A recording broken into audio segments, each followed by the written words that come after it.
After 60, the way you spend your first 20 minutes each morning can shape your entire day.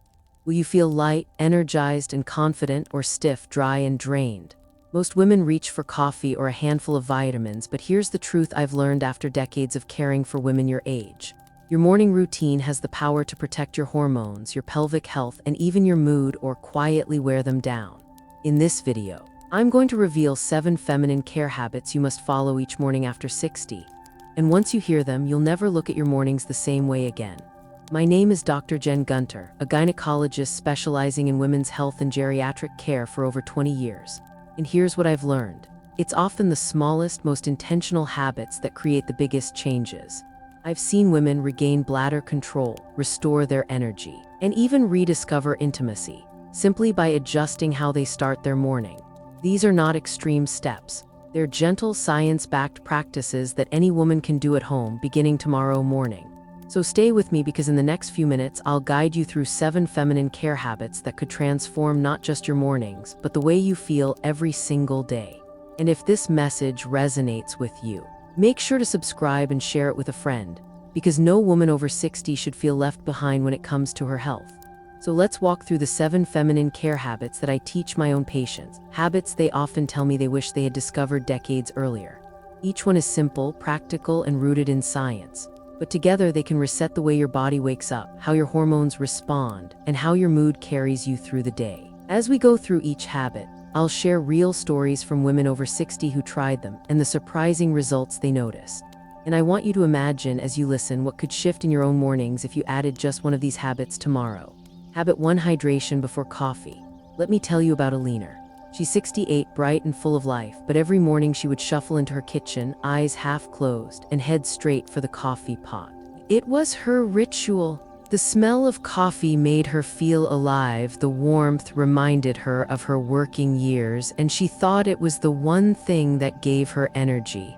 But over time, she began to notice something else. By mid-morning, she was rushing to the bathroom. Sometimes she barely made it in time. The urgency embarrassed her, especially when she was out shopping with friends.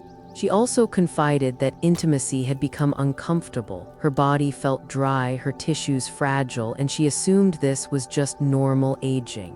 When Alina came to see me, we talked about her habits. And what stood out wasn't anything dramatic. It was the simple fact that she never drank water first thing in the morning. Her first sip of liquid every day was coffee, strong black coffee. And while coffee has its benefits for a woman in her late 60s dealing with lower estrogen, it was also acting like a double-edged sword. It pulled water out of her system before she had even given her body a chance to rehydrate from the night.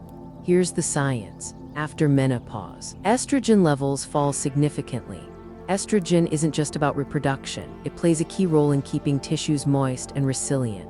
Without it, mucous membranes, including those in the vagina and bladder, become thinner and more sensitive. Overnight, while we sleep, we naturally lose fluid through breathing and perspiration. For younger women, hormones help tissues stay supple despite mild dehydration. But after 60, that buffer is gone. The result? You wake up already in a deficit. If the very first thing you give your body is a diuretic like coffee, you magnify the dryness, the urgency, and even the irritation. Think of it like this: your body is a garden. Overnight, the soil dries out. What happens if you pour hot, drying sun on it before you water it? The soil cracks, the roots struggle. That's exactly what happens in your pelvic tissues when you skip water in the morning. The bladder lining becomes more irritable, your vaginal tissues feel less elastic, and your whole system is more vulnerable to discomfort. But here's the good news. Alina made one tiny change. Before pouring her first cup of coffee, she poured herself a glass of warm water. Not cold, because cold water can sometimes shock the digestive system in the morning, but comfortably warm, like the temperature of tea. She drank it slowly, almost as if it were part of her ritual. Within weeks, she noticed something surprising. Her urgency eased. She still loved her morning coffee, but she didn't feel chained to the bathroom an hour later. Her dryness also improved because rehydration first thing gave her body a chance to restore circulation and moisture to her tissues. This isn't about giving up coffee. I would never tell a woman to abandon something she enjoys. It's about sequencing. Water first, coffee second. That simple shift changes the way your bladder, your bowels, and even your skin respond throughout the day. In fact, Studies have shown that starting the day with just 1 glass of water helps improve digestion, boosts circulation, and enhances energy far more sustainably than caffeine alone. So here's your action step. Tomorrow morning, before you even touch the coffee pot, pour yourself 1 glass of warm water. Place it by your bedside tonight if you need to remind yourself. Take 3 or 4 minutes to sip it gently, letting your body wake up with hydration, not dehydration. Think of it as the very first message you send to your body: you matter, I'm nourishing you. I tell all my patients this: small habits done consistently beat drastic changes you can't sustain. The leaner didn't need expensive supplements or complicated treatments to feel better. She needed to honor her body with water, and so do you. So habit #1: hydration before coffee. Simple, gentle, powerful, and once you feel the difference, you'll never go back to rushing for coffee on an empty, thirsty body. Habit 2: gentle pelvic floor wake up. Let me introduce you to Margaret. She's 72, sharp as ever, a retired teacher who still volunteers at her local library. But when she first came to see me, she lowered her voice and said something I hear from so many women after 60. "Doctor, I leak a little when I laugh and sometimes when I sneeze." It embarrassed her so much that she began avoiding outings with friends. She stopped going to her water aerobics class because the idea of leaking in public was mortifying. She even began limiting her morning tea, thinking less fluid might solve the problem. But here's the truth: avoiding water doesn't fix bladder leaks. Strengthening the pelvic floor does, and that starts with how you wake up your body each morning. The pelvic floor is a group of muscles that sit like a hammock at the base of your pelvis. They hold your bladder, uterus, and bowel in place. In younger years, estrogen and muscle tone keep this system strong without much thought. But after 60, with hormone decline, childbirth history, and years of gravity, those muscles weaken. The result: urine leaks, vaginal laxity, even prolapse where tissues begin to sag. It's not about being broken or too old. It's simply biology. Muscles that aren't used regularly weaken, just like arms, legs, or abs. Now here's the science. When you contract your pelvic floor, what we often call a Kegel exercise, you do more than stop leaks. You increase blood flow to the pelvic tissues, you stimulate nerves that improve sexual response, and you support the bladder and bowel. Regular morning activation keeps these muscles awake and engaged all day long. Think of it as flipping the switch on your body's core stability system. I taught Margaret a simple routine: 5 slow pelvic floor contractions every morning before she even left her bed. Here's how it works. Take a breath in, and as you exhale, gently squeeze the muscles as if you're trying to stop the flow of urine. Hold for 3 seconds, then release for 3 seconds. That's 1. Repeat it 5 times. That's it, less than a minute. At first, Margaret felt silly. Can something this small really matter? She asked. But within weeks, she noticed she wasn't rushing to the bathroom as often. A few months later, she laughed out loud with friends without fear. The leaks were almost gone, and just as importantly, she felt more confident. She trusted her own body again. This is what I want every woman to understand. Pelvic floor care isn't just about bladder control. It's about preserving intimacy, dignity, and independence. Women who practice these exercises regularly often sleep better because they don't wake as often at night. They also report more sensation during intimacy because blood flow improves, and even their posture benefits since the pelvic floor is part of the core. Now, here's your action step. Tomorrow morning, before you roll out of bed, place 1 hand on your lower belly, take a deep breath, and do 5 gentle contractions. Don't strain, don't rush. Imagine you're waking up the muscles with kindness, not punishment. If you want to build from there, you can repeat this mini-set 2 or 3 times throughout the day when brushing your teeth, waiting for the kettle to boil, or sitting at a red light. Consistency, not intensity, is the secret. The pelvic floor responds best to daily, mindful attention. Just like brushing your teeth prevents cavities, this 1-minute ritual prevents decades of decline. So remember, habit #2 is all about a gentle pelvic floor wake up. It doesn't require special equipment, a gym membership, or even getting out of bed. All it requires is awareness. And over time, this small practice can give you back something far greater than bladder control. It can give you back freedom, confidence, and peace of mind. Habit 3: morning stretch for circulation. Let me tell you about Patricia. She's 70, lively, and loved gardening more than anything else. But when she bent down to tend to her flowers, her hips ached. Getting out of bed in the morning felt like her body was made of stone. She told me, "Doctor, I thought the stiffness was just part of aging. I figured it was my punishment for getting older." But here's the truth, stiffness is not inevitable. It's often the result of circulation slowing down overnight and muscles that haven't been woken up gently. When you lie still for 6-8 hours, blood flow to the hips, pelvis, and lower back decreases. Combine that with estrogen decline, which already reduces tissue elasticity, and you've got a recipe for tightness and discomfort. Patricia had fallen into a common trap. She avoided movement because it hurt, but avoiding movement made the pain worse. Her circulation slowed, her muscles tightened, and her joints became less lubricated. It was a cycle pulling her deeper into immobility. Now here's the science. Circulation is like the body's irrigation system. When blood flows freely, it delivers oxygen and nutrients to tissues, including the pelvic region. That blood flow supports vaginal elasticity, keeps the bladder lining healthy, and improves overall energy. But if you start your day stiff with poor circulation, your whole system drags behind. Women often tell me they feel dry, tired, and foggy on days they skip movement. That's no coincidence. Circulation impacts not only your joints, but also your hormones, your mood, and even your skin. I gave Patricia a simple assignment, 3 minutes of gentle stretching before breakfast. Nothing extreme, just enough to wake up her circulation. I showed her 2 easy moves. 1. Hip circles. Stand with your feet shoulder width apart, hands on your hips, and slowly make circles, 5 clockwise, 5 counterclockwise. This loosens the pelvic joints and stimulates blood flow. 2. Butterfly stretch. Sit on the edge of your bed, bring the soles of your feet together, and let your knees drop gently outward. Hold for 30 seconds, breathing slowly. This opens the hips and encourages pelvic circulation. At first, Patricia rolled her eyes. 3 minutes can't possibly matter, she said, but she promised to try. Within 2 weeks, she noticed her hips didn't ache as much in the morning. Within 2 months, she was back in her garden, moving with ease. Her energy improved because she wasn't wasting it fighting stiffness. She even told me intimacy felt less uncomfortable, something she hadn't expected, because circulation made her tissues more responsive. This is what I want you to remember. Stretching isn't about flexibility or becoming a yoga master. It's about reminding your body that it's alive.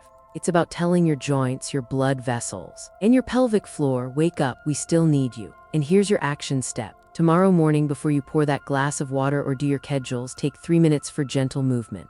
Do 5 hip circles in each direction. Sit down for the butterfly stretch. Breathe deeply. If you have time, add a gentle shoulder roll or ankle circle. That's it, 3 minutes. It may feel small, but small is powerful. Over time, those 3 minutes can prevent stiffness, improve blood flow to your pelvic tissues, reduce dryness, and even support your brain function. Why? Because circulation doesn't just carry oxygen to your hips, it carries it to your brain. Women who stretch in the morning often tell me they feel sharper, calmer, and more optimistic. Patricia now calls this her morning reset. She told me it's like oiling the hinges of a door. Without it, everything creaks. With it, everything flows. So remember, habit #3 is all about stretching for circulation. 3 minutes. Gentle, intentional, life-giving. Start your day moving, and your body will thank you for the rest of it.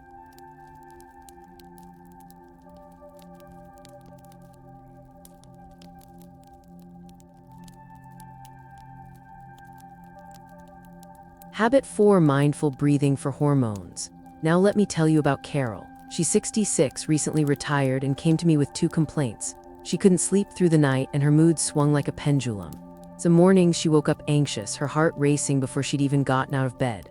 Other days she felt flat, like her spark had quietly dimmed. She blamed it on age, on menopause, on just getting older. But when I asked about her mornings, she admitted something important. "Doctor, the moment I open my eyes, my mind is already racing. I grab my phone, scroll the news, and I feel my chest tighten before my feet even hit the floor."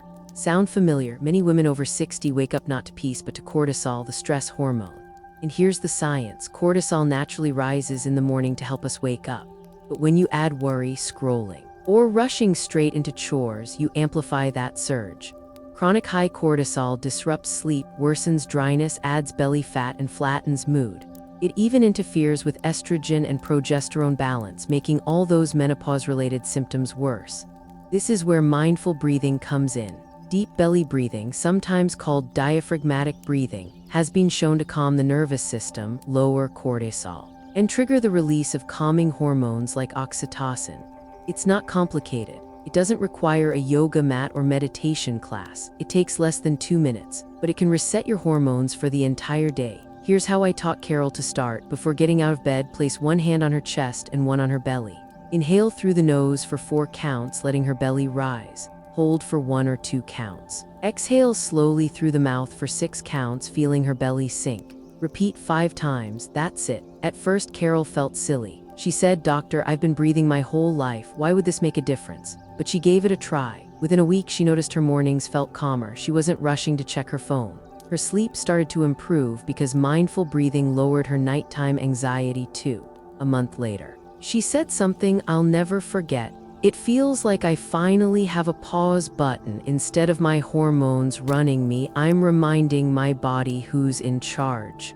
Here's the deeper science. When you slow your breath, you stimulate the vagus nerve, a key player in the parasympathetic nervous system, the rest and digest mode.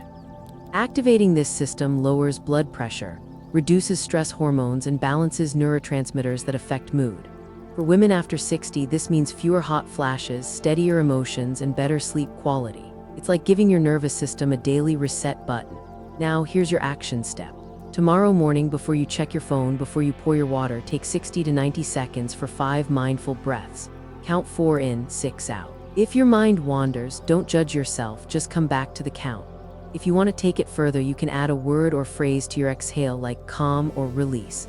Think of it as nourishment for your hormones, just as important as food or water. Because your breath is the one tool you carry everywhere and it costs nothing, yet it can shift the chemistry of your entire body.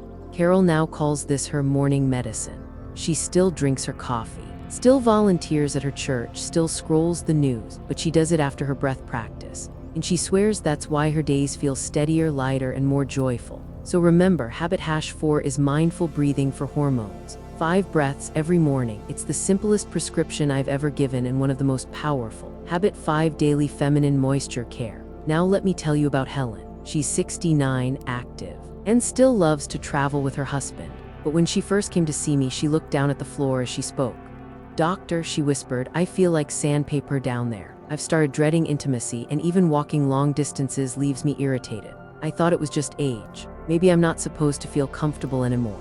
Helen's words broke my heart because I hear them so often. Too many women assume vaginal dryness, burning, or irritation are simply the price of aging. They stock their bathroom shelves with face creams and hand lotions, but neglect the tissues that need hydration the most, their vaginal and vulvar tissues. Here's the science. After menopause, estrogen declines sharply. Estrogen isn't just a reproductive hormone, it's a moisturizer for your entire pelvic region. It stimulates blood flow, keeps tissues elastic, and supports natural lubrication. When estrogen falls, the vaginal walls become thinner, less elastic, and drier. Doctors call this genitourinary syndrome of menopause, GSM. Without care, GSM can lead to painful sex, recurrent urinary tract infections, and even incontinence. Think of it this way. Your skin dries out if you don't moisturize daily, especially in winter. Why should the delicate tissues of your vagina and vulva be any different? In fact, they're more vulnerable because they have fewer oil glands and rely heavily on blood flow and estrogen. I taught Helen a simple daily ritual. Use a non-hormonal vaginal moisturizer in the morning, just like brushing her teeth or applying face cream. These moisturizers aren't lubricants. They're not just for intimacy. They're designed to be absorbed into the tissue, restoring hydration and elasticity over time. I also suggested she keep a small, fragrance-free vulvar balm on her bathroom counter for external comfort, especially on dry or cold days. Within weeks, Helen returned with tears in her eyes, not from pain, but from relief. She said, "Doctor, I didn't realize how much discomfort I'd been living with until it started to go away." Her walks felt comfortable again. She no longer dreaded intimacy. She told me she felt like herself for the first time in years. Here's the deeper science. Consistent use of vaginal moisturizers improves elasticity, increases blood flow, and reduces microtears that can lead to infections. It's preventative care, not a quick fix. And for women who cannot use estrogen due to certain medical conditions, it's often the safest first step. Now here's your action step. Tomorrow morning, as part of your routine, apply a vaginal moisturizer or insert a suppository designed for daily hydration. Choose products that are fragrance-free, paraben-free, and specifically labeled for vaginal use. For external comfort, a small amount of natural oil, like vitamin E or coconut oil, if you tolerate it, can be gently applied to the vulva. Don't wait until intimacy is painful or until infections appear. Treat your pelvic tissues with the same care you give your skin and hair, because hydration is not vanity, it's health. Helen now packs her moisturizer the way she packs her toothbrush when she travels. She told me it's my secret weapon. No one sees it, but it keeps me feeling young. So remember, habit #5 is daily feminine moisture care. Just a minute each morning and you protect yourself from years of unnecessary discomfort. Think of it as giving your body a sip of water where it needs it most. Habit 6, morning check-in with your body. Let me introduce you to Mary. She's 75, a retired nurse, the kind of woman who always cared for everyone else but rarely paused to check on herself. When she came to see me, she said, "Doctor, I didn't even notice the changes happening until it was too late. One day I realized I was leaking urine. Another day I noticed spotting after a walk. I thought it was just age catching up, but I wish I had paid attention sooner." Mary's story is one I hear often. Women over 60 are experts at pushing through pain, brushing off small signs and telling themselves, "It's nothing." But the truth is, the body whispers before it shouts. And if you ignore the whispers, dryness, light spotting, subtle pelvic pressure, they can turn into bigger problems, urinary infections, prolapse, or even postmenopausal bleeding that needs urgent evaluation. Here's the science. After menopause, the body is more vulnerable to silent changes. Genitourinary syndrome of menopause, GSM, can cause dryness, burning, and recurrent urinary tract infections. Pelvic organ prolapse develops slowly when pelvic floor muscles weaken, often first noticed as a heaviness or bulge. Postmenopausal bleeding can be a red flag for conditions like polyps or rarely cancer. Even subtle breast changes like skin dimpling or nipple discharge can be overlooked if you don't check regularly. A daily body check-in is not about being paranoid, it's about awareness. Think of it like reading your dashboard before driving a car. You're less likely to break down if you notice the warning lights early. Here's how I taught Mary to begin her mornings. Before rushing into the day, she spends 1 minute scanning her body from head to toe. It goes like this. 1. Pelvic and bladder check. Ask yourself, do I feel any unusual pressure, burning, or urgency? Did I leak yesterday? Did I notice dryness that bothered me? 2. Vaginal and vulvar check. Was there any spotting on the tissue after urinating? Any discomfort that wasn't there before? 3. Breast check. Quickly run your hands over your breasts, noting if there are lumps, tenderness, or changes in skin.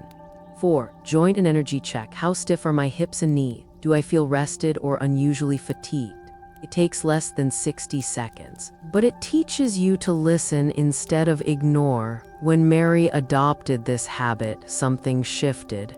A few weeks later, she noticed spotting again, but this time she didn't dismiss it. She came in early, and we found a benign polyp that could be treated easily. She told me if I had kept ignoring it, I never would have caught it this soon. She felt empowered, not afraid, because she was taking responsibility for her own awareness. Here's the deeper science. Awareness practices reduce health risks in measurable ways. Women who regularly monitor their bodies are more likely to catch infections early, reduce hospitalization, and improve quality of life. It's not about fear, it's about prevention. And prevention is the cornerstone of thriving after 60. Now here's your action step. Tomorrow morning, before brushing your teeth or sipping your water, spend 1 quiet minute scanning your body. If something feels off, write it down. If it continues, call your doctor. Don't wait. You wouldn't ignore chest pain or high blood pressure, so don't ignore your pelvic or breast health either. Mary now calls this her morning huddle. She laughs and says, "It's like checking in with myself before I check in with the world." And the truth is that 1 minute gives her peace of mind for the entire day. So remember, habit #6 is a morning check-in with your body. It's not about anxiety, it's about awareness. 1 minute of listening could save you months or years of unnecessary suffering. Your body speaks. Make sure you're listening. Habit 7, touch and self-connection ritual.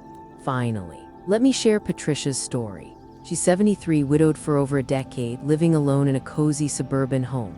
When she first came to see me, she seemed healthy, but her voice carried a hollow note. She told me, "Doctor, I realized I haven't been touched in months. Not a hug, not a hand on my shoulder. I didn't think it mattered, but I feel invisible." Patricia's words capture something few women talk about: the quiet power of touch. After 60, many women stop experiencing it. whether because of widowhood, distance from family, or simply the cultural belief that intimacy no longer belongs to older women. But science tells us the opposite. Touch is not a luxury. It is a biological need. Here's the science. Gentle, intentional touch, whether from another person or from yourself, stimulates the release of oxytocin, the bonding hormone. Oxytocin lowers stress hormones like cortisol, reduces blood pressure, and strengthens the immune system. Self-touch also activates sensory nerves in the skin that send signals of safety and comfort to the brain. Over time, these signals reduce feelings of loneliness, anxiety, and depression. Without touch, the nervous system begins to downshift. Women often feel numb, disconnected, and emotionally flat. I gave Patricia a daily assignment: spend 2 minutes each morning practicing what I call a self-connection ritual. It wasn't about sexuality, it was about presence. I suggested she place one hand over her heart and the other on her belly, breathe deeply, and gently massage her arms, shoulders, or abdomen as she inhaled and exhaled. I told her to do it with kindness, as if she were comforting a beloved friend. At first, Patricia laughed. "Doctor, I feel silly rubbing my own arms." But within weeks, she noticed something remarkable. She no longer rushed through her mornings. She began looking at herself in the mirror again, not with criticism, but with softness. She told me, for the first time in years, "I felt alive before breakfast." Later, when her daughter hugged her on a visit, she teared up, not from sadness, but because her body remembered how good touch felt. Here's the deeper science. Intentional touch activates the parasympathetic nervous system, the body's rest and repair mode. This improves digestion, stabilizes mood, and even enhances sleep quality. Studies have shown that simple touch rituals can reduce inflammation markers and improve heart health. And for older women who may experience isolation, this ritual acts like daily medicine for the soul. Now here's your action step. Tomorrow morning, after your water, kedgels, stretches, and breathing, take 2 minutes to connect through touch. Place your hands gently on your body, your arms, your chest, your belly, and breathe slowly. Thank your body for carrying you this far. If you feel comfortable, whisper an affirmation like, "I'm still here, I still matter." This isn't about chasing youth, it's about claiming presence. Patricia still practices her ritual. She told me, "It felt awkward at first, but now it's my favorite part of the morning. It reminds me that I'm not invisible, I'm still alive." So remember, habit #7 is touch and self-connection. 2 minutes of intentional kindness toward your own body. It costs nothing, it requires no equipment, but it may be the most powerful habit of all. Because when you choose to connect, you tell your body and your spirit the truth. You are not done, you are still vibrant, and you deserve to feel alive every single day. That's just 10 to 12 minutes total. A simple morning ritual that supports your pelvic health, your hormones, and your vitality. Now step back for a moment and imagine how different your days could feel if you committed to these habits. Less rushing to the bathroom, less dryness and discomfort, more confidence when you laugh, when you walk, even when you look at yourself in the mirror. These aren't extreme treatments or expensive routines. They're small, intentional acts of self-care that add up to something powerful. A life that feels alive, connected, and truly yours. Because after 60, your mornings don't just set the tone for your day, they set the tone for your health, your independence, and your joy. And every time you choose to give your body this kind of attention, you're sending a clear message. I still matter, I'm still here, and I deserve to feel good in my own skin. So here's my invitation to you. Don't just listen, start tomorrow. Choose one habit, even the easiest one, and let it become your new beginning. And as you feel the difference, come back and share your story in the comments below. You may not realize it, but your words could inspire another woman who feels alone right now. If this message resonated with you, take a moment to subscribe so you don't miss the next health strategies I share. And please, share this video with a friend, a sister, or a daughter, because no woman should ever feel invisible after 60. Your mornings are yours to reclaim, and with just 10 minutes a day, you can change not only how you feel tomorrow, but how you live the next 10 years. Remember, these 7 habits aren't about chasing youth. They're about respecting the body you have today. Every sip of water, every gentle kedgel, every mindful breath is a way of telling your nervous system, your hormones, and your heart, I still matter. I'm still here, and now it's your turn. If even one of these habits inspired you, leave a comment below and simply write, "I'm starting tomorrow." That single decision could be your first step toward a stronger, more vibrant life. And don't keep this to yourself. Please share this video with a friend, a sister, or someone you love. You might just change her mornings too. Finally, if you found this helpful, subscribe to the channel for more doctor-backed secrets on thriving after 60. Because your health, your vitality, and your joy are not behind you, they are still very much ahead.